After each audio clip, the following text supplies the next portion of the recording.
আসসালামু আলাইকুম everyone, welcome back to my channel. আবারও চলে আসলাম আপনাদের মাঝে আরও একটা ভিডিও নিয়ে। আর ভিডিওটা শেষ পর্যন্ত দেখার অনুরোধ রইল। প্লিজ আপু ভাইরা একটা লাইক দিয়ে ভিডিওটা দেখা শুরু করবেন। আমার ভিডিওর কোনো অংশ যদি ভালো লেগে থাকে চাইলে আমার চ্যানেলটা সাবস্ক্রাইব করে আমার পাশে থেকে যাবেন। আমি ব্লগ বাই সাথী ঢাকা থেকে বলছি। তো এখানে আমি পায়েস রান্না করার জন্য আমি চাউল নিয়ে নিলাম। আমি আধা কাপ চাউল নিয়ে নিয়েছি, আর এটা পোলাও চাল। আপনারা গোবিন্দভোগ চাউল বা অন্য আতপ চাউল সেটাও নিতে পারেন। আর এই পায়েসটা কিন্তু একটু আলাদা হবে আর কি, মানে অন্য সব সময় যে আমরা পায়েসটা রান্না করে খাই ওই পায়েসটার মতো এরকম হবে না, এটার ভিতরে অন্য কিছু অ্যাড করা হবে। আর সেটা যদি জানতে চান তাহলে অবশ্যই ভিডিওটা শেষ পর্যন্ত দেখতে হবে, না দেখলে তো আর জানতে পারবেন না। তা আমি এই যে আধা কাপ চাউল নিয়ে নিয়েছি, চাউলটা আমি সুন্দরভাবে ধুয়ে নিয়েছি। ধুয়ে নিয়ে আমি এই যে ভিজিয়ে রাখবো 10 মিনিটের মতো। তা বেশি টাইম ভিজিয়ে রাখলে কিন্তু আরও ভালো হয়। তা আমি 10 মিনিটের মতো ভিজিয়ে রাখবো। ভিজিয়ে রেখে তারপরে আমি এই যে এখানে আমি দুধ নিয়ে নিচ্ছি। তা আপনারা যে কোনো দুধ দিয়েই করতে পারেন। তো এখানে আমি গুঁড়া দুধ নিয়ে নিলাম 1 কাপ, আর আমি 5 কাপ পানি দিয়ে দিব। এখানে গরুর দুধ বা প্যাকেটের দুধ যে কোনো দুধ দিয়েই করা যেতে পারে। তা গুঁড়া দুধ দিয়ে করলে ভালো একটা রেজাল্ট পাওয়া যায়, তার জন্য আমি গুঁড়া দুধ দিয়েই করতেছি। আর আমার হাতের কাছে গুঁড়া দুধটাই ছিল, তার জন্য আমি গুঁড়া দুধ দিয়েই করে নিচ্ছি আর কি। তা যাই হোক, এখানে আমি গুঁড়া দুধটা ভালোভাবে মিশিয়ে নিচ্ছি। আর মিশিয়ে নিয়ে চুলার জালটা ধরিয়ে দেবো। ধরিয়ে দেওয়া যে দলা পেকে রয়েছে, এটা কিন্তু যখন পানিটা গরম হয়ে যাবে তখন দুধটা কিন্তু ভালোভাবে মিশে যাবে, আর এই দলা ভাবটা থাকবে না। তা দেখুন সুন্দরভাবে কিন্তু মিশে গিয়েছে, আর চুলার জালটা কিন্তু ধরিয়ে দিয়েছি আর কি। আর এইখানে এই যে আমি চাউলটা দিয়ে দিচ্ছি, মানে দুধটা কিন্তু বলক চলে এসেছে, আর আমি চাউলটা দিয়ে দিচ্ছি। আর চাউলটা আমার কিন্তু 10 মিনিটের মতো হয়ে গিয়েছে ভিজানো। তো এটা বলক আস্তে আস্তে কিন্তু 10 মিনিট হয়ে যায়। তো অতটুক টাইমই রেখেছিলাম আর কি, আর সেইটুক টাইম রেখে আর কি দিয়ে দিলাম। তা আমি সুন্দরভাবে একটু নেড়ে দিচ্ছি যাতে নিচে লেগে না যায়। তা একটা তেজপাতা ছিঁড়ে দিয়েছি, 1 টুকরা দারুচিনি দিয়ে দিলাম, আর 4-5টা এলাচ দিয়ে দিয়েছি। তা দিয়ে সুন্দরভাবে একটু মিশিয়ে নিচ্ছে। আর এই এলাচটা যে মশলাটা দিয়েছে, মশলাটা আমি 15 থেকে 20 মিনিটের মতোই রাখবো, তার বেশি রাখা লাগবে না। বেশি টাইম রাখলে কিন্তু বেশি ফ্লেভার চলে আসবে, আর ফ্লেভারটা বেশি আসলে কিন্তু খেতে ভালো লাগবে না, আর পায়েসের যে স্বাদটা সেই স্বাদটা কিন্তু থাকবে না। তা আমার চাউলটা কিন্তু সুন্দর মতো কিন্তু সিদ্ধ হয়ে গিয়েছে। তা আমি মশলাটা কিন্তু এখন উঠিয়ে ফেলে দিব একটা একটা করে। তা মশলাটা আমি সুন্দরভাবে উঠিয়ে নিচ্ছি। উঠিয়ে নিয়ে আমি এই যে ফেলে দিব। আর মশলাটা অবশ্যই ফেলে দেওয়ার চেষ্টা করবেন। আর এটা একটু মানে চাউলটা আস্ত থাকলে কিন্তু ভালো হয়, আর এই পায়েসটা কিন্তু বিয়েবাড়ি যে পায়েসটা রান্না করে সেই পায়েসের মতো স্বাদ হবে। তা পায়েসটা যে মশলাটা আমি উঠিয়ে নিয়ে তারপরে আমি একটু ডাল ঘুটনি দিয়ে সুন্দরভাবে ঘুটে দিব। তা আমার একটু ভাঙা ভাঙা হলে আর কি খেতে ভালো লাগে, আর তার জন্য আমি ভেঙে দিচ্ছি। আর আস্ত রাখলেও রাখতে পারেন, কোনো সমস্যা নেই, কিন্তু আস্ত রাখলে আমার কাছে দেখতেও ভালো লাগে না, খেতেও অতটা ভালো লাগে না, তার জন্য। তা কিন্তু বিয়ে বাড়িতে কিন্তু আস্তই রেখে দেয়। তা আমি একটা ডাল ঘুটনি নিয়ে নিব। ডাল ঘুটনি নিয়ে সুন্দরভাবে ডাল ঘুটনি দিয়ে একটু ঘুটে নিব আর কি। তা যে মানে ঘুটলে কিন্তু ভাঙা ভাঙা হয়ে যাবে। আর অনেক আছে ব্লেন্ড করেও কিন্তু দিয়ে থাকে, আর হালকা একটু আধা ভাঙা করে দেয় আর কি ব্লেন্ড করে। তা সেটাও কিন্তু করা যেতে পারে।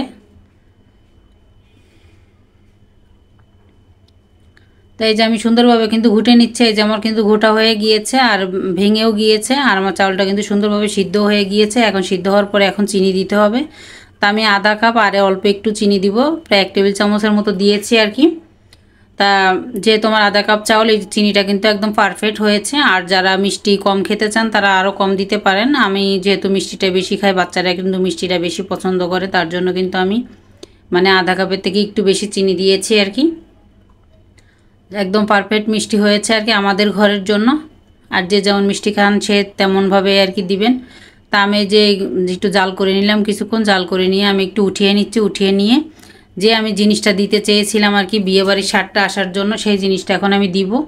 তা আমি যে উঠিয়ে রাখলাম, উঠিয়ে রেখে আমি হালকা একটু ঠান্ডা করে নিব। আর ঠান্ডা করে নিতে হবে, মানে একটু ভয় পাচ্ছিলাম যে যদি দলা পেকে মানে ছানা কেটে যায়, তার জন্য আর কি আমি একটু ঠান্ডা করে নিচ্ছি। ঠান্ডা করে নিয়ে আর এই যে এখানে একটা আইসক্রিমের মানে নিয়ে নিয়েছি, যে কাপ আইসক্রিমগুলো আছে পাটি আইসক্রিম, সেটা একটা নিয়ে নিয়েছি। আর সেটা নিয়ে আমি একটু অল্প অল্প করে মিশিয়ে নিচ্ছি। মিশিয়ে নিয়ে আমি দেখলাম আর কি ফেটে যায় নাকি, তার জন্য অল্প করে দিয়েছি। দিয়ে ভালোভাবে মিশিয়ে দেখলাম যে না ফাটিনি, মানে একটু ভয় পাচ্ছিলাম। তা ফাটিনি, মাশাল্লাহ খুবই মানে ভালো হয়েছে। আর এখন আমি ঢেলে দিব ভালোভাবে মিশিয়ে, পাতিলের ভিতর ঢেলে দিয়ে ভালোভাবে মিশিয়ে নিব। তা কেউ যদি এইভাবে না খেয়ে থাকেন তা অবশ্যই ট্রাই করবেন বাসায়, খুবই মজা। আমি বলতেছি যে আসলে খুবই মজা হয়েছিল, অবশ্যই ট্রাই করবেন। একদমই বিয়েবাড়ির স্বাদ পাবেন, বিয়েবাড়ির যে পায়েসটা আছে সেই পায়েসটা স্বাদটা পাবেন এটার ভিতরে, এতটা মজা হয়। তা আমি এই যে দেখুন জাল করে নিয়েছি, আর এখন এই যে এখনও কিন্তু একটু ভিজা ভিজা আছে আর কি। তা আমি যে দিয়ে দিলাম, দিয়ে আমি সুন্দরভাবে আরও 10 মিনিটের মতো জাল করে নিব। অল্প মানে নিভা জালে আর কি জাল করে নিতে হবে। তা যে ঘন হয়ে যাবে আর কি, আর ঠান্ডা হলে কিন্তু আরও ঘন হয়ে যাবে। তার জন্য আর কি মানে একটু ভিজা ভিজা রাখতে হবে, একদমই শুকিয়ে ফেলা যাবে না। শুকিয়ে ফেলে একদমই যাও যাও হয়ে যাবে আর কি।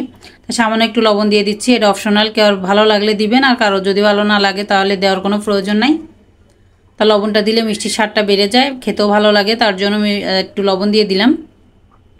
তো এইভাবে আমি 10 মিনিটের মতো জাল করে নিয়েছি। জাল করে নিয়ে এখন একটু ঘি দিয়ে দিচ্ছি, আর ঘি দিয়ে কিন্তু নেড়ে চেড়ে আমি চুলাটা অফ করে দিব।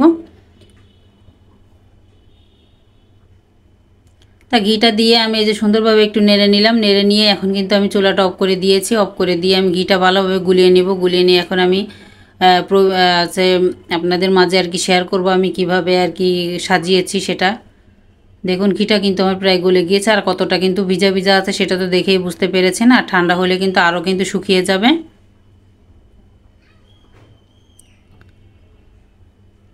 মাশাআল্লাহ, খেতে কিন্তু খুবই মজা হয়েছিল, অবশ্যই বাসায় ট্রাই করবেন। তা এখন আমি উঠিয়ে নিচ্ছি। উঠিয়ে নিয়ে আপনাদের মাঝে আর কি আমি দেখাবো যে কতটা সুন্দর লোভনীয় হয়েছে।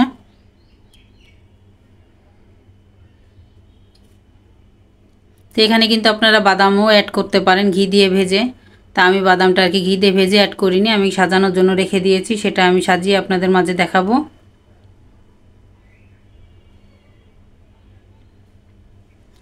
তা দেখুন কত সুন্দর হয়েছে। আর এই যে আমি সাজিয়ে নিচ্ছি বাদাম দিয়ে, আর ঠান্ডা হলে তারপরে পরিবেশন করব।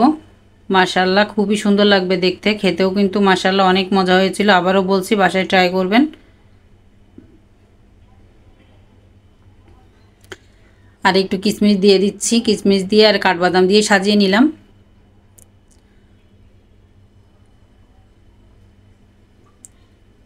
আর দেখুন কতটা সুন্দর লাগছে দেখতে।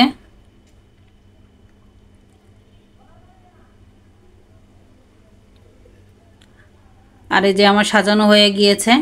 আর কিছুটা কাঠবাদামের আমি খোসাটা উঠিয়ে নিয়েছি আর কি, আমি ভিজিয়ে রেখেছিলাম আধা ঘন্টার মতো। ভিজিয়ে রাখলে কিন্তু খোসাটা সুন্দর মতো উঠে যায়, আর সেটাও আমি দিয়ে দিচ্ছি। আর আজকের মতো বিদায় নিচ্ছি। আল্লাহ হাফেজ, আসসালামু আলাইকুম। সবাই ভালো থাকবেন, সুস্থ থাকবেন, আমাদের জন্য দোয়া করবেন। বিপদ আপদ থেকে আল্লাহ সবাইকে রক্ষা করুক সেই দোয়া করি। আল্লাহ হাফেজ, আসসালামু আলাইকুম।